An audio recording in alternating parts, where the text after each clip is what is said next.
Hey everybody, Yankee here. There seems to be a lot of buzz online right now about the Glock 28. Seems like a lot of gun channels are talking about it, or at least according to my viewers, because they're sending me questions about the guns and what other people say about it. In my live chat there night, someone said, hey, there seems to be a lot of buzz about the Glock 28, but I can't find one locally or online. Is it something I should really be looking for? What are your thoughts on it? Well, I'm going to give my thoughts on it today.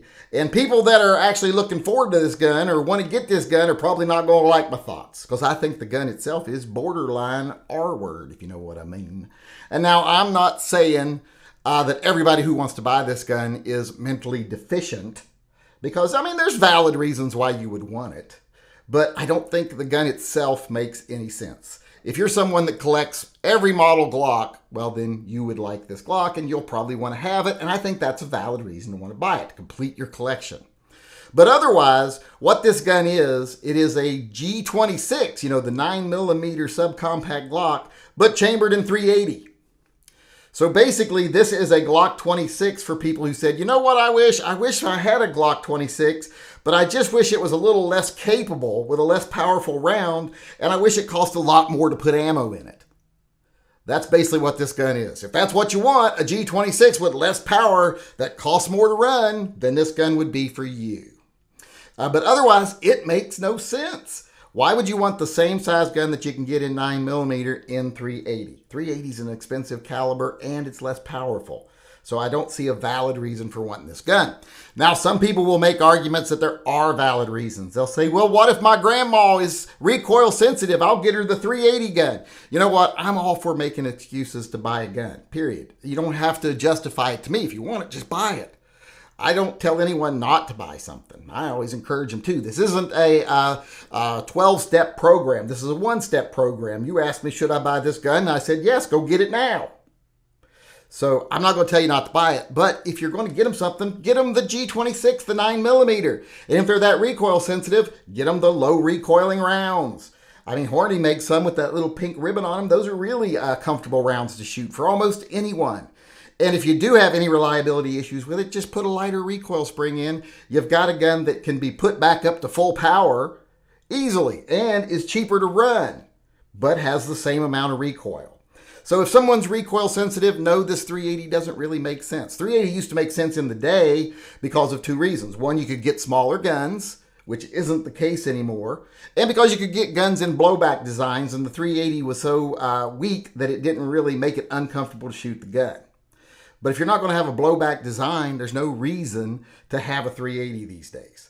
So it just doesn't make sense. If you're recoil sensitive, if they're recoil sensitive, get them a low power 9mm, change a spring. And then you can always put it back when you need to. Now, other people will also make an argument that, well, there's some countries that can't have 9mm, and that's true. And in that case, some people do get things like 38 Super, etc. But .380 is not the best thing to go to, period. In fact, the G26 also comes in a G27 and a G33, so you can get it in 40 and 357 SIG. Both of those rounds are a little more expensive, but they're no more expensive than .380. And they're far more powerful. Far more powerful. So if you can have .380, I'm pretty sure you can have 357 SIG no matter what country you're in, or 40 even. So go with one of those options. The .380 still doesn't make sense. I'm not saying the gun shouldn't exist, because I like having options, and I think there should be an option for almost every caliber. I wish manufacturers were dealing more with the bigger calibers and not the smaller ones, but I like every gun manufacturer to make something for pretty much every round. So I'm not opposed to the gun. It's just that if you're buying the gun, it's going to be part of a collection, that's great. If it's going to fill a collection, or if it's just something you wanted to justify buying another gun, great. But if you're thinking it's something different than the G26, it isn't. It's just less powerful, more expensive to feed. So you can't even get more rounds in it. Holds the same number of rounds. So just get a G26. And like I said, shoot light ammo, range ammo. Have them shoot range ammo for self-defense. A full metal jacket range ammo will still do great for self-defense. It ain't going to make anybody happy if you shoot them with it. And it's low recoiling. So you could do that. And if you're somewhere you can't have the caliber 9mm, well, get the 40 or the 357 SIG. It's just a better choice. Won't cost you any more, and it's more powerful. So The Glock 28, like I said, it makes sense if you're buying it to fill a collection, but if you're buying it for any of those reasons, like you think it's better or it's different or it has some advantages, it doesn't. It has no advantages whatsoever. In fact, it's just one great big disadvantage. So, like I said, if you want to buy it, buy it. I always encourage people to buy whatever they want. You don't have to justify it.